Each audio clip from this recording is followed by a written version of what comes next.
ঢাকা মাওয়া এক্সপ্রেসওয়ের মুন্সিগঞ্জে শ্রীনগরে সড়ক দুর্ঘটনায় 4 জন নিহত হয়েছেন আর এই ঘটনায় আহত হয়েছেন আরও অন্তত 15 জন। শনিবার গভীর রাতে সিংড়াপাড়া, নওয়াপাড়া এবং হাসারা ব্রিজ 2 এর মধ্যবর্তী স্থানে এই দুর্ঘটনা ঘটে। পুলিশ জানায়, রাত 3:30টার দিকে ঢাকামুখী একটি চলন্ত ট্রাকের পেছনে দ্রুতগামী একটি যাত্রীবাহী বাস ধাক্কা দেয়। এতে ট্রাক এবং বাস উভয়ই নিয়ন্ত্রণ হারিয়ে সড়কের মাঝখানে থাকা দ্বীপের রেলিংয়ের সঙ্গে ধাক্কা খায় আর ঘটনাস্থলেই 2 জন নিহত হন এবং সেই সঙ্গে আহত হয়েছেন আরও বেশ কয়েকজন।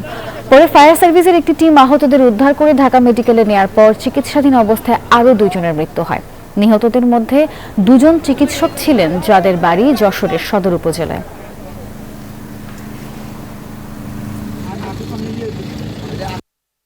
ঢাকা মাওয়া এক্সপ্রেসওয়েতে ট্রাক এবং একটি বাস সড়ক দ্বীপের রেলিংয়ের সাথে ধাক্কা খায়।